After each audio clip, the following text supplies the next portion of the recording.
Hello foodies, we are now in Foshan, which is a city 1 hour away from Guangzhou. Specifically, we're in a district called Shunde.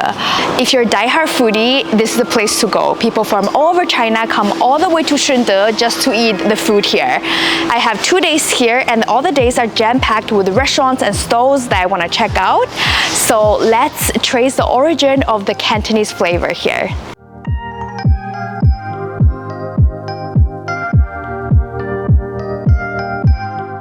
Kongji, it is a type of Chinese rice porridge. It's very popular and I'm sure that you guys have all heard of it. You can either eat it sweet or savory. But have you guys ever tried Kongji hot pot? It is essentially using Kongji as a broth and then you dip all the raw ingredients in. And the idea of it is for Kongji to kind of absorb all the flavors from the ingredients, and in the end you can have a flavorful Kongji. I've never had it, so we're now at this restaurant where they only serve Kongji hot pot. So let's check it out.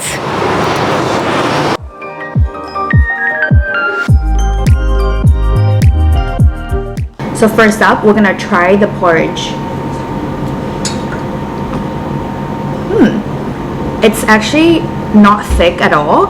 As they said, you can't really see the rice particles in the porridge, and then kind of like smashed the rice, and then you only have the clearer version of this Kongji.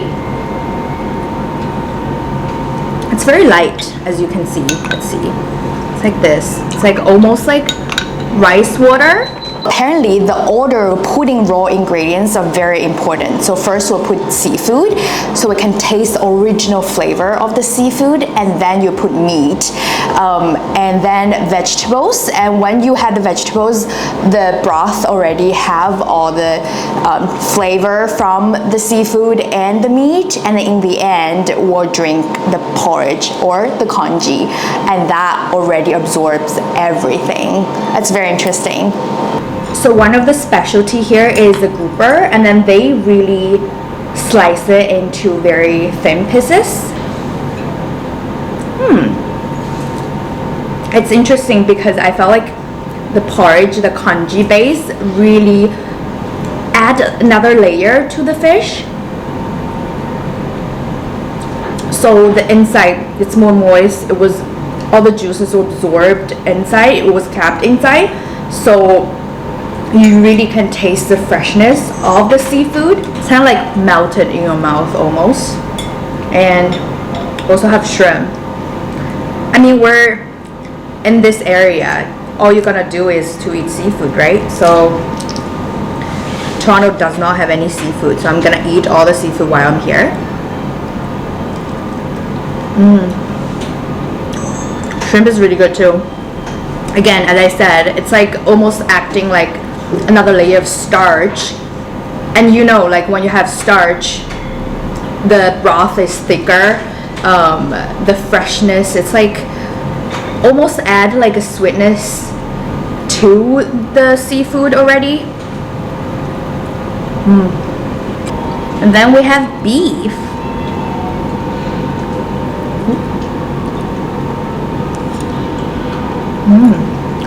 This is so juicy. It's like smoothed it out, and then you just like slurped in almost. You don't even need to chew much. Super tender. Wow. Like I've had a lot of beef in hot pot, but this is like definitely very different texture. And yeah, wow. So in the end, we have like vegetable Kongji to eat, and that's the end finale of this meal. It's very interesting because now then you see the porridge is so much thicker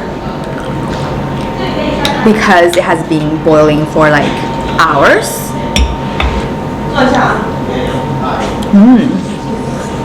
You can taste the seafood in the Kongji, you can taste the meat, it's full flavor.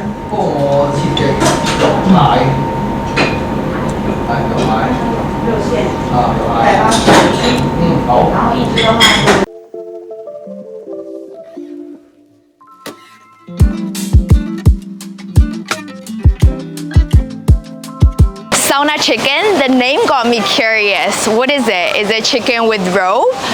No, the idea is actually to steam chicken, so feel like chicken is having a sauna. It's very interesting, and in this way, the juices of chicken can really be preserved. And today we're at this restaurant. It's located in the middle of nowhere in a countryside here in the Guangdong Province, and you make sure have to make a reservation before coming, because otherwise you're not gonna get a seat. So let's see the magic.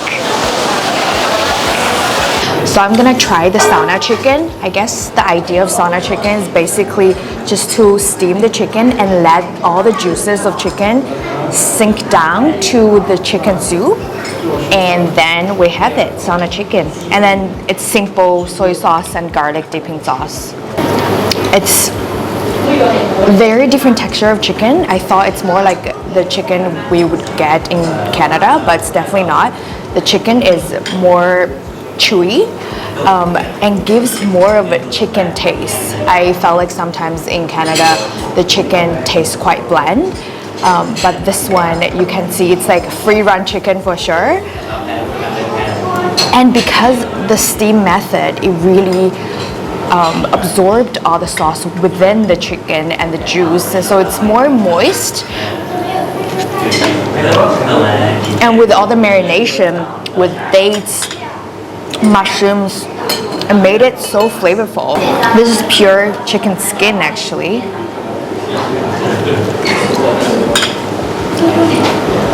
It's fatty but not greasy as usual, so I didn't expect it to be so tender, and this is just great. It's so yummy.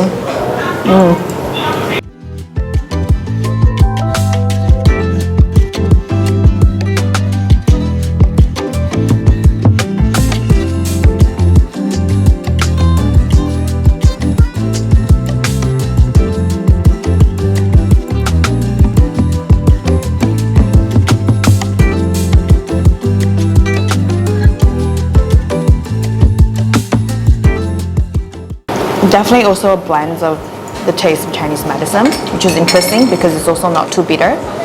Usually when people drink Chinese medicine, it's like tastes disgusting, but in a very good way. Very herby.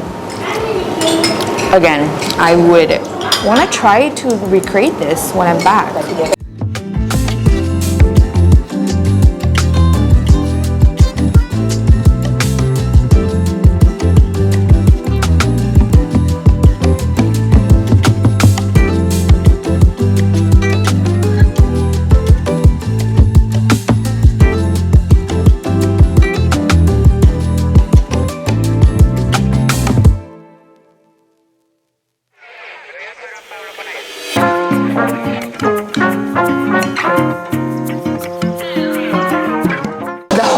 Love sashimi. I mean, who doesn't? But there's so many versions of how it was started.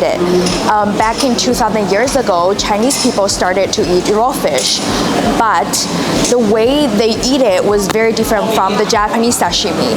So in Japan, the method was to freeze the fish. However, here, fish was deboned and deskinned 5 minutes before we eat it. And the fish we use here is actually from the river instead of from the sea. This dish is also very popular in Malaysia and Singapore. I've never had it, so I'm kind of curious to see what it tastes like.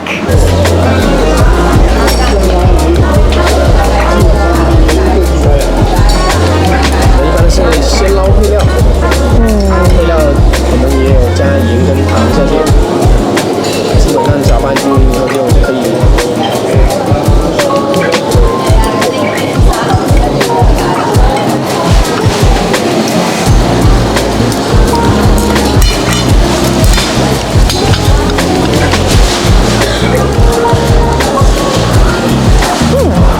Raw fish here is so different from the sashimi we used to get in Japan.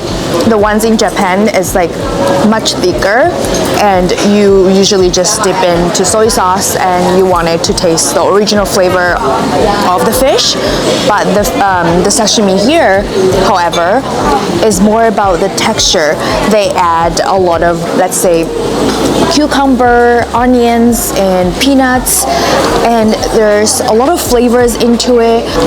I feel like it's so much lighter than a Japanese sashimi because you have a lot of veggies to go with it, so you can definitely have more bites of this raw fish. So lohe in Singapore, Malaysia during Chinese New Year is a way to wish each other a prosperous year, and the higher you reach with your friends, the better it is. And I guess it's also originally actually from this area, and it's very interesting. Actually my first time eating this, so I'm loving it. It's so much lighter, very refreshing, and I think I can finish the whole plate. Okay, now on to our fifth meal of the day, and next one is a rock star. It literally rocks because it's cooked in a clay pot. Clay pot rice sounds very simple. It's just a layer of rice, some sausages or source of meat, and some veggies, and you crack an egg. But it's much more than that. And this place is actually the hometown of clay pot rice. The restaurant behind me apparently is one of the best restaurants to go to in the whole region. So let's see if it's worth the hype.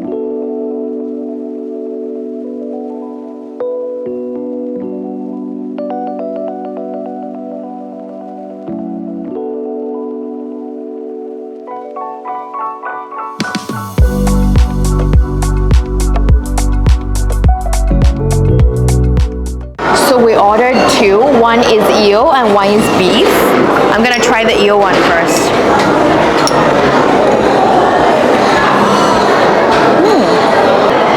It's actually really hard to cook clay pot rice perfectly because the crust has to be crispy with the charredness but not burned, and this one is like perfect, and you can taste every single pieces of rice. At the same time, the eel was also very tender, full of flavor, and it really blends well with the rice.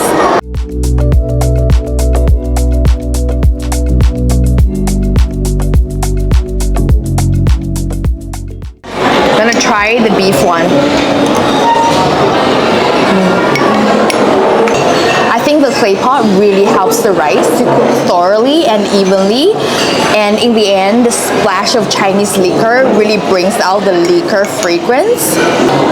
I think the rice was perfect, however the meat didn't really blend well with the rice. The meat was really well seasoned, but the rice was a little bit bland together with the meat.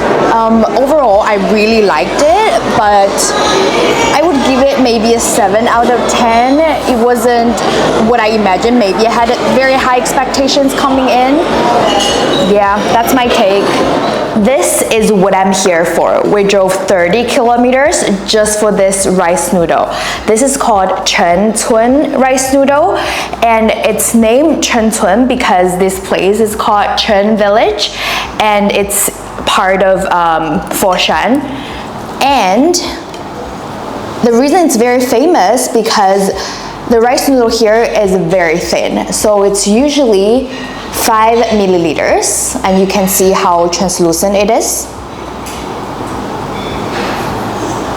It's very versatile, so you can either fry it, steam it, stir fry it like how we made it this time. And I'm gonna try. I came here a few years back, I had this and I kept dreaming about it, so I can't wait to dig in.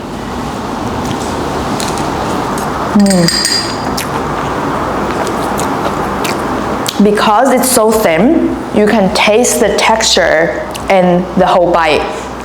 There's so many layers, and also there's sesame, there's some veggies, so it really balance out very well. And because they use wok, so you can almost taste the wok, the greasiness, and that's what we kind of want, right? Even though it's not the healthiest. But I'm gonna have another few bites, but this is amazing.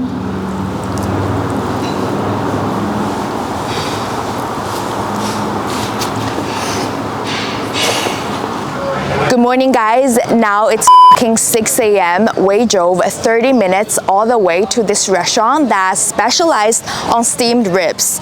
People usually start lining up at 4:30, so we're trying to be more strategic, come in between breakfast and 4:30, the night party people. And you see now it's already packed with people, so hopefully we don't have to wait. So let's see what's the magic behind this place.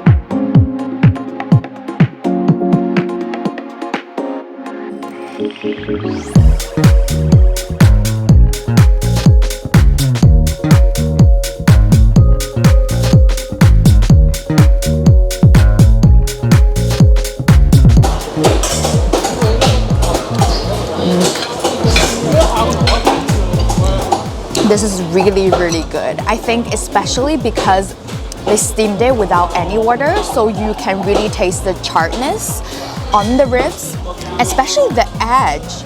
Like all those ribs on the edge, there's like crisps on the side, and at the same time it also absorbs all the juices and all the flavors. The marination beforehand was also really well done. You can taste the ginger, can taste green onions, and again, there's also the greasiness that I just wanted to devour my rice with this. I felt like I can eat like 3-5 bowls of rice, and it's incredibly cheap. For 3 of us, we paid around like $10, and it's like full pork, you know, like you probably have to pay $30-40 if you're in Canada. I guess that's why it's super popular.